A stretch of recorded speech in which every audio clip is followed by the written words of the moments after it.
Hello everyone, welcome back to the exam originals YouTube channel. मैं हूं अदिति कुशवाहा और आज के इस वीडियो में मैं आप लोगों को बताने वाली हूं गवर्नमेंट के एक नए इनिशिएटिव के बारे में जिसका नाम है स्माइल 75। तो मैं आप लोगों को बताऊंगी कि ये जो इनिशिएटिव है, ये जो पहल है वो क्या है और ये किन लोगों के लिए लेकर लाई गई है। तो इसके बारे में मैं आप लोगों को आज की वीडियो में पूरी डिटेल में बताने वाली हूँ।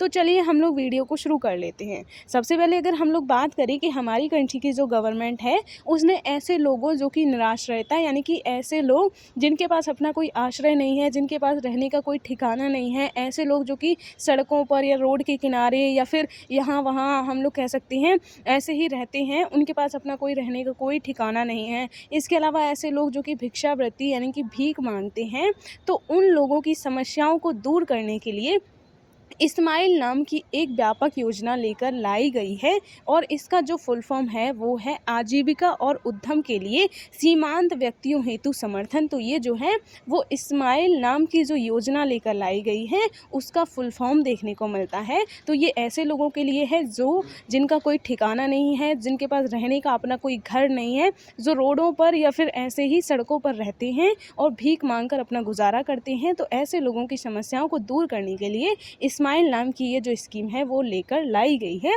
इसके अलावा अगर हम लोग बात करें, इस स्कीम के अंतर्गत भीख मांगने में लगे लोगों के समग्र पुनर्वास को लागू करने के लिए 75 नगर निगमों की पहचान की गई है। इसीलिए इसका नाम स्माइल 75 रखा गया है। यानी कि स्माइल का फुल फॉर्म तो हमने यहाँ देख लिया। अब इसमें जो 75 ऐड किया गया है वो ऐसे किया गया है कि ऐसे लोगों को पुनर्वास लागू करने के लिए, यानी कि ऐसे लोगों को रहने की व्यवस्था प्रदान करने के लिए, उनकी समस्याओं को दूर करने के लिए 75 नगर निगम यानी कि जो म्यूनसिपैलिटीज़ होती हैं उनकी पहचान की गई है, जहां पर ऐसे लोगों को रहने के लिए आश्रय प्रदान किया जाएगा। तो ये जो है वो स्माइल 75 स्कीम हमें देखने को मिलती है। अब हम लोग इसके बारे में और बात कर लेते हैं कि इसका उद्देश्य क्या है या फिर गवर्नमेंट ने इसके लिए क्या क्या काम करने शुरू कर दिए हैं।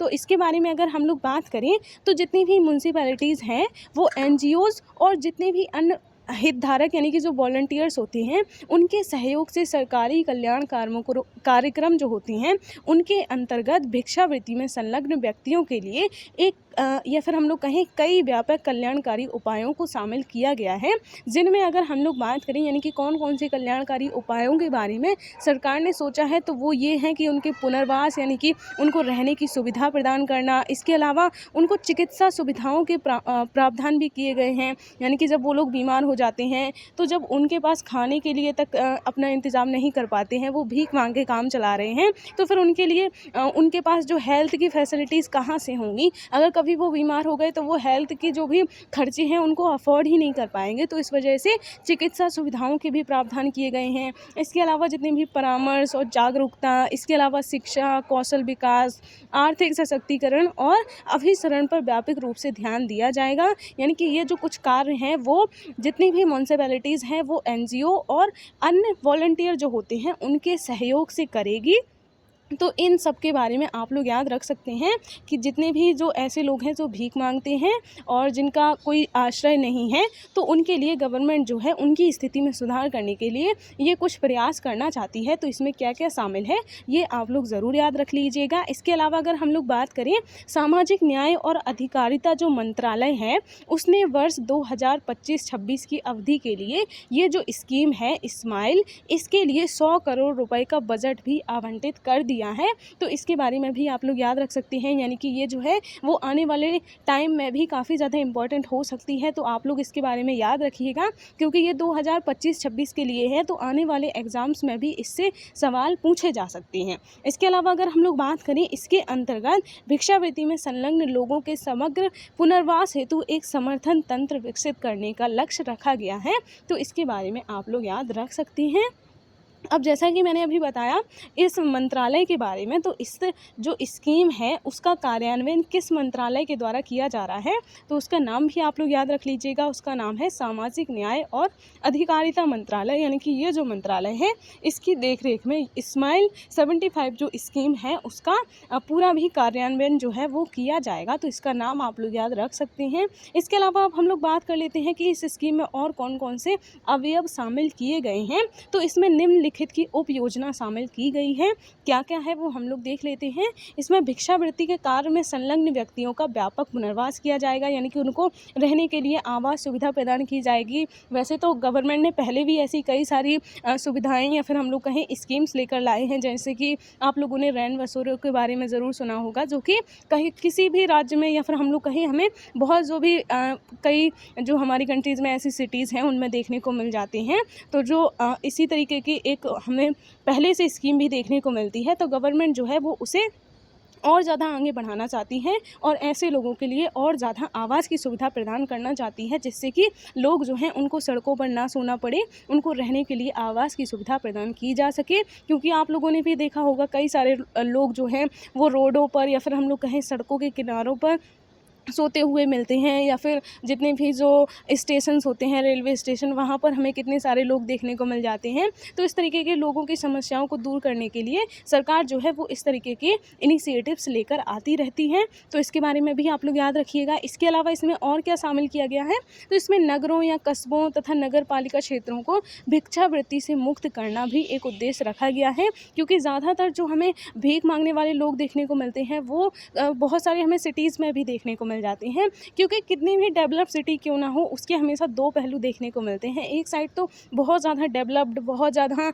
अमीर लोग देखने को मिलते हैं, तो दूसरी साइड हमें बहुत ज़्यादा गरीबी या फिर इस तरीके की बस्ती भी देखने को मिलती हैं। तो ये हर सिटी या फिर हम लोग कहें जितनी भी हमारी कंट्री में जो महानगर हैं उनमें ये स्थिति देखने को मिल जाती है। तो इसलिए सरकार जो है वो इनके लिए भी कुछ ना कुछ करना चाहती है। सभी नगर या फिर जो भी हम लोग कहें कस्बे हैं या फिर जो म्यूनसिपैलिटीज़ हैं उनको भिक्षावृत्ति से मुक्त करना चाहती है। इसके अलावा अगर हम लोग बात करें तो जो विभिन्न हितधारक हैं उनकी समन्वित कार्यवाही के माध्यम से भीख मांगने के कार्य में लगे व्यक्तियों के व्यापक पुनर्वास के लिए रणनीति तैयार करना भी इसमें शामिल किया गया है। यानी कि ऐसे लोग जो कि भीख मांगने के कार्यों में लगे हुए हैं उनके भी पुनर्वास के लिए व्यापक रणनीति बनाई जाए। यानी कि सिर्फ जो जिनके पास आश्रय नहीं है उनके अलावा ऐसे लोग भी जो कहीं झुग्गी झोपड़ी बनाकर रहते हैं और फिर भीख मांगकर अपना जो है वो गुजारा करती हैं, तो ऐसे लोगों के लिए भी सही तरीके से आवास की व्यवस्था प्रदान करने के लिए भी रणनीति तैयार किया जा रहा है। तो इसके बारे में भी आप लोग याद रख सकते हैं।